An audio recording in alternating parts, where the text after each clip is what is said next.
Okay, so my microphone was not working at all here. So these brakes, I had just done 7 months previously, and there's even a video on the old YouTube for it. I was hoping the pads were going to resurface that rotor a little bit and clean things up because I just replaced the pads.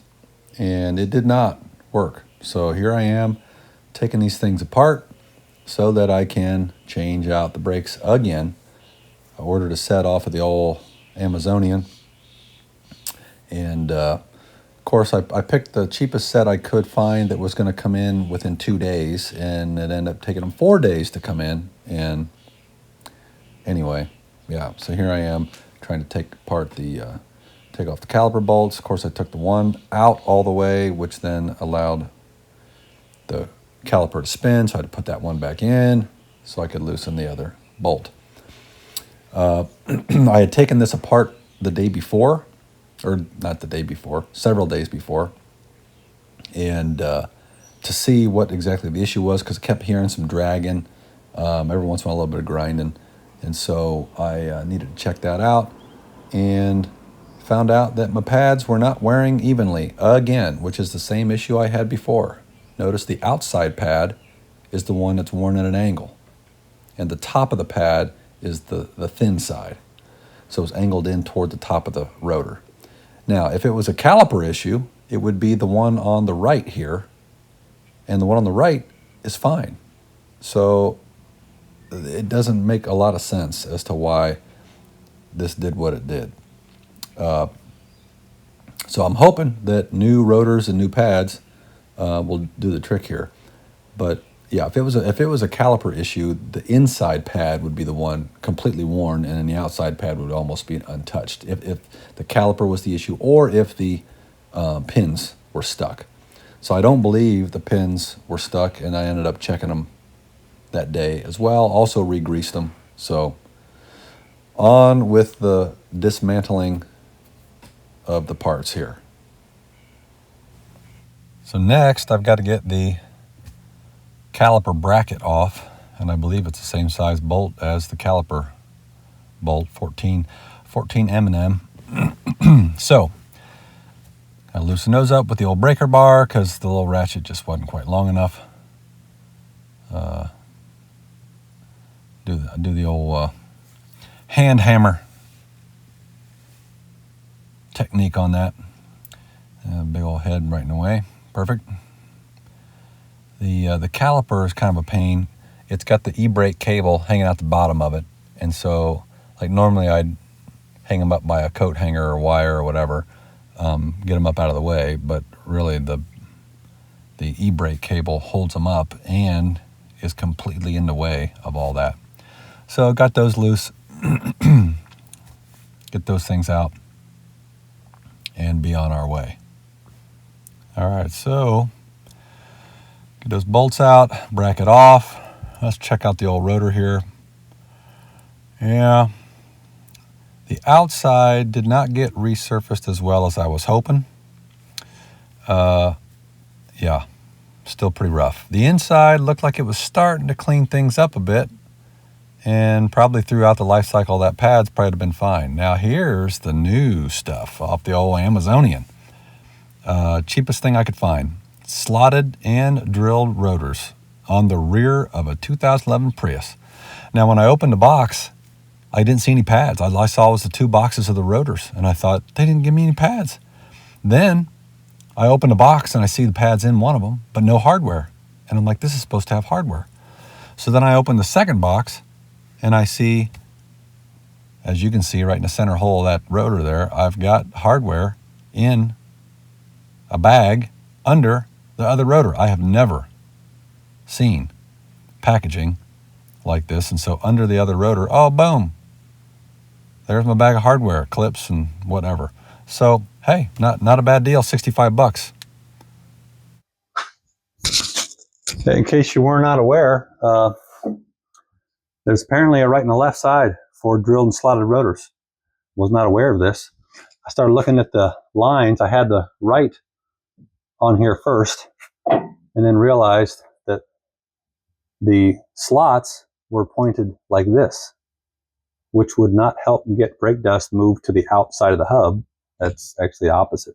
So, yeah, this, as the wheel is spinning this way, that should, I believe, if I'm thinking correctly, that should help throw dust out and not in, or something like that. So how about that? All right, now I've got to get the piston pushed back in. Yeah, it'll be a lot better. So just crank that down, and that should get your piston back in.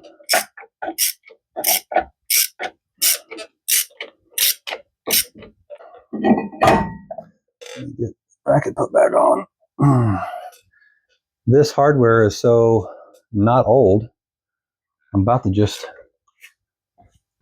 reuse it. Now, one thing I do always have issues with brakes is that and probably because of buildup of muck on the actual caliper bracket,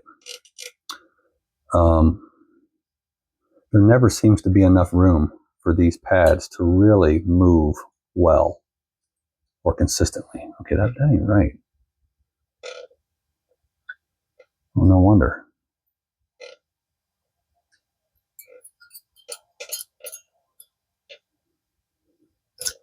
That's more like it. Okay, so that should go in here. You got to make sure that your warning bar is positioned in the correct place. So make note of that from your old pad setup. But I feel like these might need a little bit of, yeah, they're a little tight in there. I usually like to hit them a little bit with a file to kind of knock off any burrs and high spots so that these can slide easily in their slots. So I'm gonna grab a file and do that. Took a file and kind of hit the top and bottom of the pad a little bit. I just wanted to knock things off a little bit. I also like putting a little bit of a dab of grease on there so that they can slide in their position a little easier. I'm gonna go ahead and just put that inside one in, and then I'll set this on and get this bolted up. Get this in place.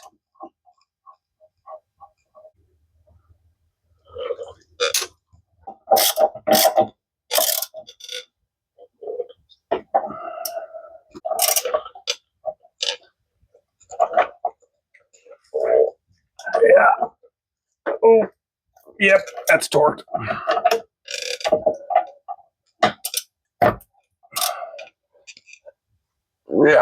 Yeah, I'd say it's torqued. Okay. Now I really hope that I don't think that piston's in all the way. Again, I'm just kind of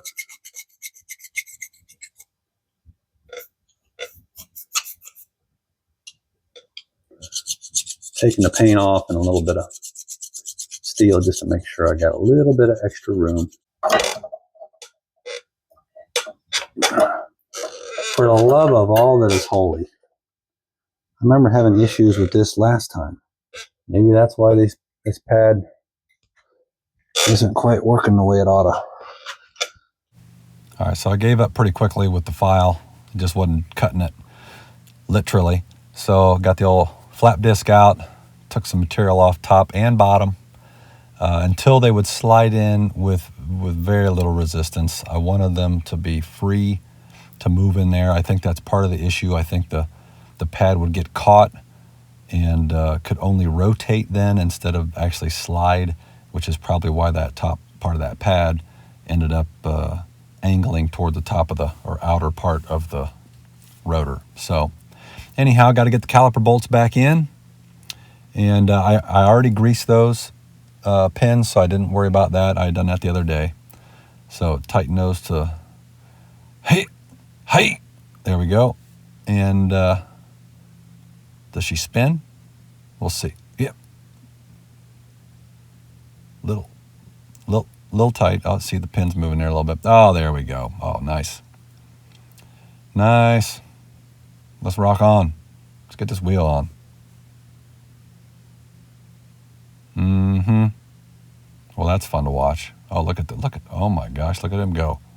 Look at him go. All right, hey, we're on the other side now. Wash, rinse, repeat. So I got to get the caliper bolts loosened up with my favorite little stubby ratchet there. I'm just kidding. It's really not my favorite, but whatever. All right, calipers off. Perfect. Let's check these pads out. Now that rotor looks way better. Somebody must have had that surfaced. Oh, well, that looks like a pad that's only been installed for 7 months. Well, so does that. Well, what do you know?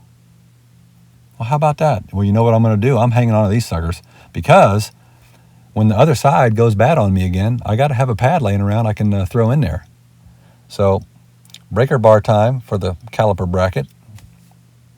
Those bolts are torqued a little bit hotter than the old caliper bolts. All right, let's take a look at this. Oh, look at that. I must have had that turned. Nope, that's the pads. Clean them up nicely. Oh, these pins are stuck. Got to get those cleaned up. I'll grab my vice grip. Let's get this. Yeah, if I can get my vice grip adjusted here, pull that sucker out, dip it in the old grease. Oh, a little crusty. Yeah, there's some crusties in there. There we go. Nice healthy dose of some wheel bearing grease. High temp, buddy. Had a little trouble. That's all right. So, oh, that's nice. Moving easy. Better get the other while we're here. Hey. Oh yeah, that wasn't quite as crusty, but it was gummy. Yeah, you definitely want to make sure that you're greasing your pins anytime you're doing anything with disc brakes. Those pins have got to be free moving. Don't want those hung up or you're in trouble. Oh, here we go. Let's get these ground down. Not even bothering with the file. Pain in the butt. So, now, I don't imagine this side was all that bad anyway. Didn't need a whole lot taken off, actually, to get them to fit nicely up in there. So, oh, look at that. Look at that performance rotor. Man, it looks good. Look at that lower leg. My goodness. Could have put some pants on for this. Oh, maybe I should flip this around the right way. You know what? They're very difficult to install backward and upside down. Those caliper brackets. Pesky things. All right, let's get these bolts in here. Come on now. Let's pick up the pace. What are you doing? Get it in there. Let's go. Okay, let's move it on. Yeah. Oh, I think I may have ripped my shorts. Oh, I still got to get the piston pushed in there. I had to get my little special tool. Now, this ratchet, I make fun of this ratchet, but it's got a 1/2 and a 3/8 on either side. I've got another ratchet just like it, only it's a 3/8 and a 1/4 on opposite sides. They're handy little things when you're going back and forth between 1/2 and 3/8 and not have to worry about an adapter, just flip the sucker around. But they're just, they're junk. I don't even know where I got them. But you got to twist your piston in. Don't forget. Let's see what else we got going on here. Oh yeah, just a little dab of grease. A little dab will do you. I like putting a little bit of grease on the end of the pads when you put them in there because, like to be able to move freely. Just don't get any grease on the face of the pad, Lord. Or the rotor, for crying out loud. You'll have a mess on your hands. You do that. Got to be careful. Don't be too liberal with that stuff. You got to be conservative. All right, looks like they're snapping in nicely. They got a nice scrape mark there. Oh yeah, perfect. I don't know what they coated these rotors with, like an anti-rust something or other. It looks like to me. So that they were not oily at all out of the package. All right, put the old Caliper bolts back in. Let's tighten those to one arm wrestling. There we go. Little tricep extension. That's the torque level of a caliper bolt. All right, hey, let's get these lugs in. Now, mind you, I don't ever run these on all the way full blast. Turn your level down on your impact wrench and then just get them to seat before you drop the car. No, I don't torque my lug nuts with an impact wrench. Well, dropped her down. Here we go. Hey, this is the third time I've changed the rear brakes on this car in just over 3 years. 3 times, 3 years. I'm hoping this one's going to last a while with these high performance slotted discs. Hey, see you next time.